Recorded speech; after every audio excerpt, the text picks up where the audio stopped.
Aw bismillah don fini ɲuman sagura kɛnɛ kan In Fashion Fi. Aw minnu be yen nɔ ko diɲɛ taabolo finikuraw modeliw ka d'aw ye, ayiwa aw sera aw seyɔrɔ la In Fashion Couture. N'aw mago be tissu kalalenw na walima n'a be fɛ ka tissu kala, a ye boli ka se joona joona Ismaël Ɲare fe yen nɔ. Ismaël Ɲare nɔlen no ni diɲɛ laban kalali kɛ machine kuraw de ye. A n'a ka personnel de qualité minnu be yen nɔ n'olu be nin baara in kɛ ka ɲɛ. An sigiyɔrɔ bɛnnen no ACI 2000 kɔnɔna la Immeuble Concorde 1 n'ale tugulen no Air Côte d'Ivoire la Palais des Sports ani Place de la Canne ni ɲɔgɔn cɛ. Nɛgɛjuru sira o ye 63 ye 02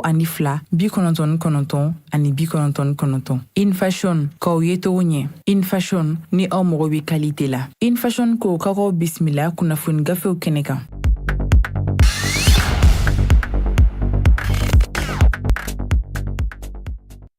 Lema joliba jabarani filɛbaw an ka foli ni tanuni an b'o taga di aw bɛɛ lajɛlen ma sanga ni waati bɛɛ lajɛlen an minnu sigimɛ ka kunnafoniw kɔnɔ n'o ye fasilidi sɛbɛnw kɔnɔ kuma ye k'o lakale aw ye an b'a fɔ ɲɛna aw danse aw ka jabarani kan lemanaw min arajo joliba fana an lamɛnnen don o ka Bamako yan Segu Sikaso Mali fan caman fɛ diɲɛ yɛrɛ kurukara sabu arajo joliba bɛ Canal Plus ka numéro 589 n'i y'o kɔri ka ban i mana kɛ diɲɛ fantan naani bɛɛ lajɛlen i na an lamɛn arajo joliba sanfɛ biwɔlɔlɔ kanamɔgɔw fana n'o ye an ka page Facebook min ye YouTube ye an lamɛnnen don yen nɔ fana lemanaw bɛɛ lajɛlen kun de ye walasa kunnafoni a kana fɔ aw jigi kɔ a ka se ka an sɔrɔ fantan ani naani bɛɛ lajɛlen fɛ kuma nin y'an sigilen kɛnɛ kan bi ye juma ye lahɔrɔma don an bɛ dugawu de kɛ an bɛna bato minnu kɛ ala k'olu bɛɛ lajɛlen minɛ an ye décembre kalo n'o ye san kalo laban ye o tile fɔlɔ ye bi ye san 2023 an balimaw kunnafoni sɛbɛnw caman bɔra an bolo falen don bi an tɛna nin ko in kɔni bila dagirinda la o la fasilidi sɛbɛn minnu bɛ an bolo kɔrɔ yan o bɛ tali kɛ les échos welewele l'indicateur du renouveau min ye nouvelle horizon ye le soir de Bamako Mali Tribune l'indépendant fo ka taa se mission ni fasilidi sɛbɛn ninnu an bɛna ninnu lakale lemanaw aw bɛ se ka faamuya sɔrɔ jamana kunnafoni la cogo min na o kumana an b'a fɔ ɲɛna aw danse aw bisimila fasilidi sɛbɛn min bɛ yen n'an k'a ma ko les échos welewele lemanaw an b'a daminɛ ale la a kumana ayiwa a y'a jira k'a fɔ ko jateminɛ jɛkulu dɔ de bɛ yen u k'a ma ko observatoire pour les élections et la bonne gouvernance o ye minnu bɛ jateminɛ kɛ kalata ani mara taabolo ɲuman la Mali kɔnɔ yan ayiwa ko ɲɛmɔgɔ Dr Ibrahima Sango ayiwa olu ale n'a ka baarakɛɲɔgɔnw olu ko k'olu sigilen bɛ makɔnɔni de la ayiwa k'u b'a ɲini furanjɛla fanga ɲɛmɔgɔw fɛ ayiwa ko u k'a lajɛ u ka kunnafoni di joona joona ayiwa min ye jamanakuntigi kalata min bɔra dɔgɔkɔrɔ ni waati ma fɔ a la fɔlɔ ko k'a lajɛ u ka waati fɔ a la jamanadenw bɛ se ka bɔ min kalama ni sigi in kɛra araba tɛmɛnen nɔvɛmburu kalo tile 29 san 2023 kunnafonidilaw tɔgɔlaso la Bamako yan nɔ walasa kunnafonidila caman de tun bɛ a ko kɛnɛ kan ye walasa ka se ka min ye observatoire pour les élections et la bonne gouvernance maaw ka ni datigɛli ninnu lamɛn laɲini kun ye min ye o de ye ko u ni kunnafonidilaw ka ɲɔgɔn ye ka se ka u ye baara dɔw de kɛ kɔsani na jateminɛw don kɛrɛnkɛrɛnnenya la kalata labɛnni kow la ani jamanadenw bɛ se ka kalan cogo min na jamana taabolo la sariyaw ani yɛlɛmani minnu fana bolodalen bɛ politiko nasiraw n'u kama réforme politique institutionnelle et électorale Mali kɔnɔna la yan o ɲɛ ka fɔ jamanadenw ye sabu sariya caman de bɛ yen minnu kan ka yɛlɛma kalata baaraw la an ka jamana kɔnɔ yan o de la Dr Ibrahima Sango k'o ye jateminɛ min kɛ o ye k'a fɔ furanjɛla fanga ɲɛmɔgɔ waati min na u ye kalata bɔ a dɔgɔkɔrɔ septembre kalo tile 25 tɛmɛnen communiqué min ni o kɛra ko min ye jamanakuntigi kalata ye k'a bɔra a dɔgɔkɔrɔ ko min ma ko report léger n'o ye ka bɔ a dɔgɔkɔrɔ waati ni kunkurunin hali n'a sɔrɔla o waati kɔni ma dangana fɔlɔ Dr Ibrahima Sango y'a jira k'a fɔ ko nka ko dɔw bɛ yen olu fana kan ka lajɛ nin ko in kɔrɔ n'o de ye sariya dɔw bɛ yen i n'a fɔ loi électorale n'o y'an ka kalata sɛbɛnba in ye ko sika k'ale kunna yɛlɛmani fana jagoyalen bɛ ale kan yanni kalataw ka boloda o loi électorale min filɛ nin ye jamanaw ani ka tugu o la min ye députéw ka lahalaya ye députéw n'a ma ɲɛ k'a fɔ k'u sugandira ka taa wasabulon kɔnɔ ani politiki tɔnw olu fana ka lahalaya ko sika kɛ o kow kunna joona joona walasa yanni kalataw bolo ka don a la yɛlɛma ka don baara ninnu fana na n'i y'a lajɛ min ye députéw ka kalata ye jamanaw ka taa se sénateurs ma yɔrɔ a fɔra k'a fɔ wasabulon ni sariya sunba ka kɛɲɛ ni ale ye ni sariya sunba kura in ni député nana sugandi i b'a sɔrɔ so bɛ kɛ fila ye so kelen o ye assemblée nationale so kelen o ye sénateur ye a dun jirala k'a fɔ an ka sariya sunba in constitution min ni o bolonɔ bilala ni sɔn kɛra ma juillet kalo tɛmɛnen a article 95 96 97 ani 100 o b'a yira k'a fɔ ko député ninnu n'a ma ɲɛ k'a fɔ ko i kɛra député ye yala yala min n'o bolodalen bɛ k'a fɔ n'i ye députéya sɔrɔ politiki tɔn dɔ tɔgɔ la e ka bɔ yen nɔ ka t'i yɛrɛ sɔrɔ tɔn wɛrɛ la o ka dabila n'o dun kɛra e bɛ kɛ i n'a fɔ e tɛ députéya la bilen o sariya sɛbɛn in loi électorale kɔnɔ sigi kan ka kɛ o kan ka o don ba la limanaw n'i ye jateminɛ kɛ politiki tɔnw fana olu ka lahalaya yɔrɔ ni kalata bɛ kɛ i b'a sɔrɔ politiki tɔnw yɛrɛ kofɔ baaraw n'o ye campagne ye i b'a sɔrɔ jamana k'a kan ka nafolo di u ma nka nafolo in tɛ di ten nafolo in bɛ di nka sɛgɛsɛgɛli de bɛ k'a la ani fana observatoire pour les élections et la bonne gouvernance u b'a ɲini jamana ɲɛmɔgɔw fɛ n'o nafolo in dira ni campagne banna sɛgɛsɛgɛli fana ka kɛ politiki mɔgɔw nɔfɛ ani dɛmɛ min bɛ ta ka di politiki mɔgɔw ma n'o ye aide au parti politique ye ko o dɛmɛ in fana o ka sumaya o ka tigɛ yɛrɛ n'a bɛ se ka kɛ ten sabu ko politiki tɔn sigikun ni kun b'a la o ye fanga ɲini ye nka k'a kɛ yɛrɛ politiki tɔn ka sigi ka nafolo cɛ ka d'a ma o bɛ sɔn ka politiki tɔn salaya baaraw la observatoire ko o y'olu ka jateminɛ ye jamanaw ani n'i ye jateminɛ kɛ kalata min fana n'o bɛ i kunda an ka jamana kan kalata in a kana kɛ ten jamanadenw fana de kan ka ladɔnniya kosɛbɛ sariya dɔw bɛ yen i n'a fɔ kalata baaraw kan ka taa taabolo minnu kan ani n'i ye jateminɛ kɛ sénateur yɔrɔ o ye wasabilen kura ye min bɛna don an ka baara in na ko nin si man ka kɛ wa nin baara in kan ka kalifa politiki tɔnw de la u kan ka nin ɲɛfɔ u ka tɔndenw ye walasa jamanadenw bɛ se ka faamuya sɔrɔ kalata taabolo kura minnu bɛ yen n'olu bɛ k'u kunda an ka jamana kan n'o tɛ ko ni kalata nana an sɔrɔ nin bolo ninnu kan a bɛ kɛ fereke ɲami ye maaw tɛna u yɛrɛ sɔrɔ kalata ko la observatoire olu ka hami de ye nin ye kunnafoni de don an ye min sɔrɔ ECHO welewele kɔnɔ bi aw bonya b'a la.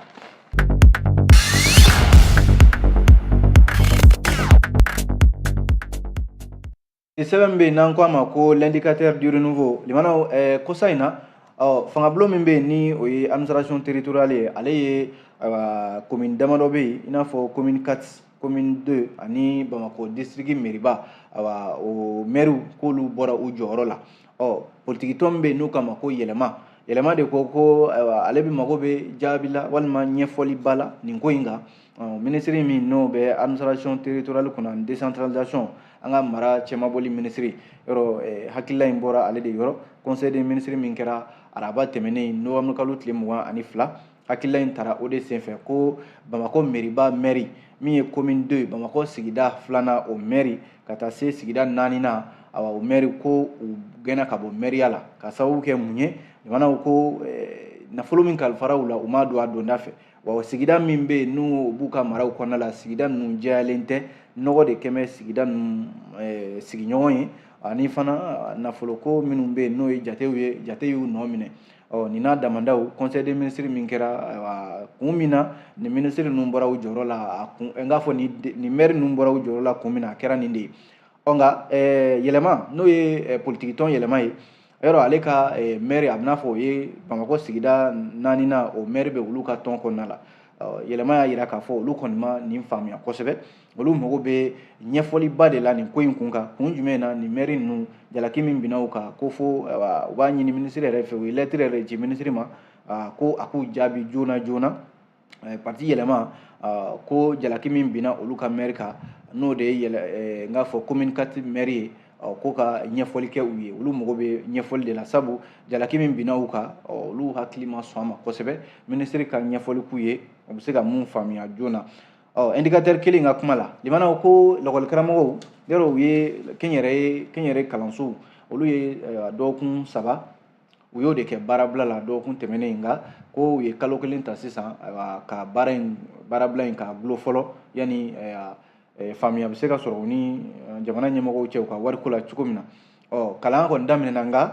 kalan daminɛna a kelen bɛ ɲɛkumu kan sabu ko lakɔli karamɔgɔ minnu bɛ yen n'o ye kɛnyɛrɛyew ye minnu bɛ ni kɛnyɛrɛye kalanso ninnu fana kɔnɔ dɔw yɛrɛ k'u ma ko enseignant vacataires yɔrɔ olu ye minnu bɛ baara kɛ ni lɛri ye i b'a sɔrɔ i ye waati min kalan o de bɛ jate o wari bɛ di i ma yɔrɔ kɛnyɛrɛye kalansow ye dɔgɔkun 3 de kɛ baarabila la. O dɔgɔkun 3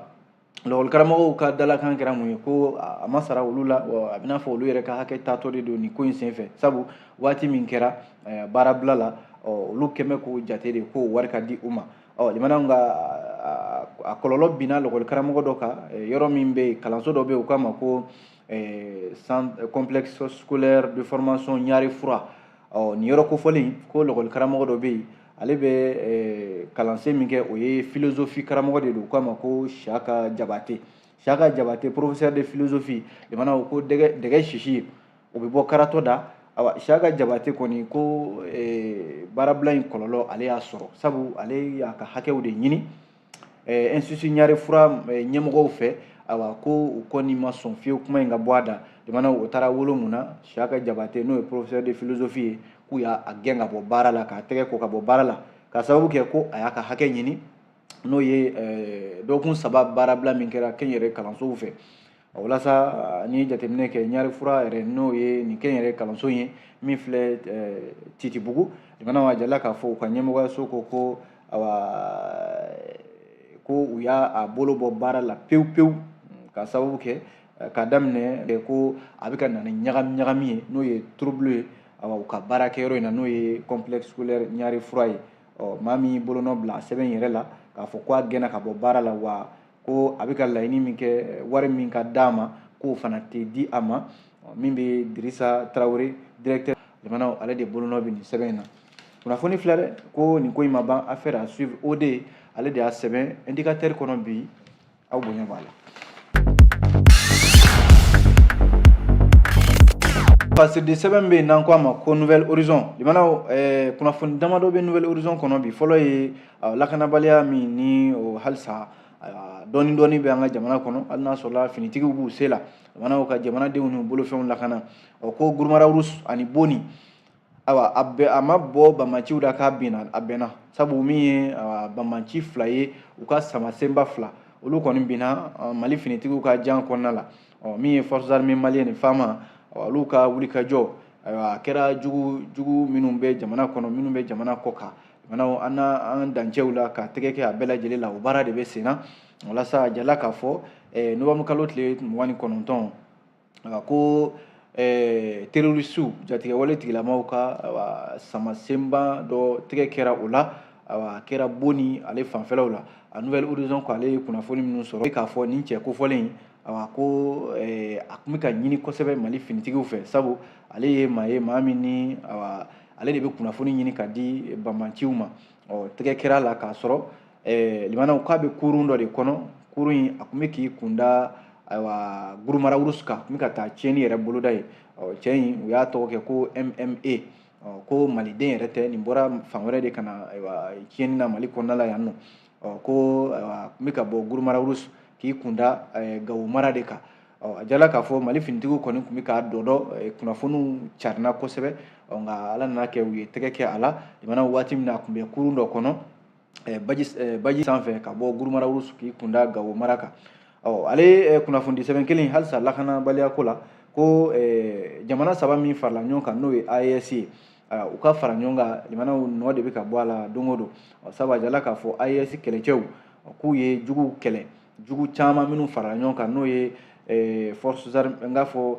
forces terrorisiw ye, yɔrɔ min bɛ yen n'u k'a ma ko Arazelma, o ni Gundamu ka surun kosɛbɛ. Jirala k'a fɔ yɔrɔ bɛnkan min tɛmɛna AES n'o ye Alliance des États du Sahel a sariya sigiden 2nan n'o ye article 2 ye. Limanaw article 2 de la charte de l'Iptako Gourma, ale b'a jira k'a fɔ ko nin jamana 3 in ka laɲini ye mun ye, limanaw k'u fanga fara ɲɔgɔn kan ka lakanabaliya kɛlɛ, ayiwa basigi bɛ se ka na cogo min na. O de hukumu kɔnɔna la araba Novembre kalo tile 29 jɛkulu belebele dɔw minnu kun faralen bɛ ɲɔgɔn kan Gundamu mara la, ko u ka kɛlɛcɛw, limanaw u taara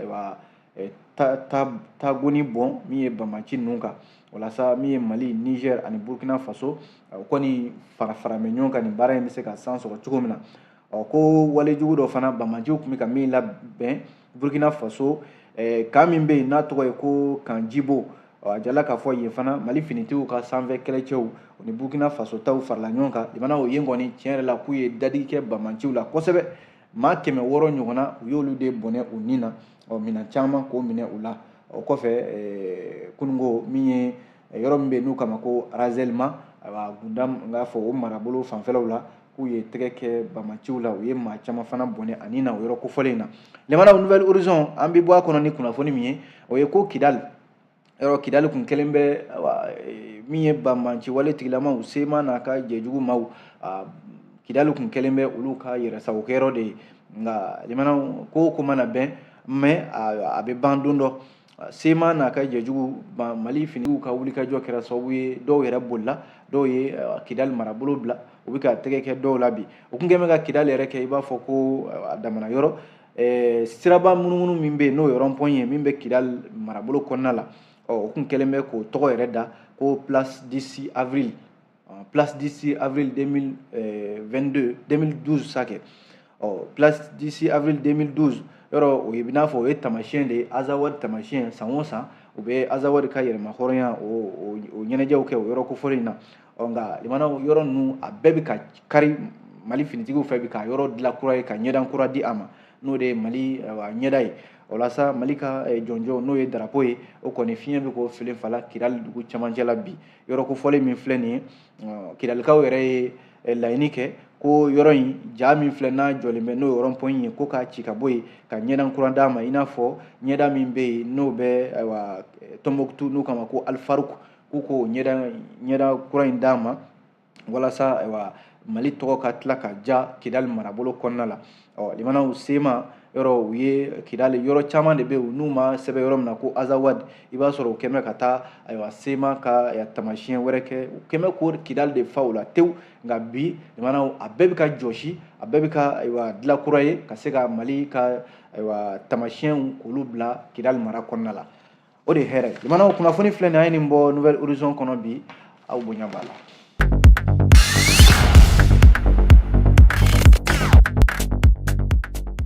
Parce que sɛbɛn min bɛ yen n'an k'a ma ko nouvelle n k'a fɔ le soir de Bamako Lemana a kumana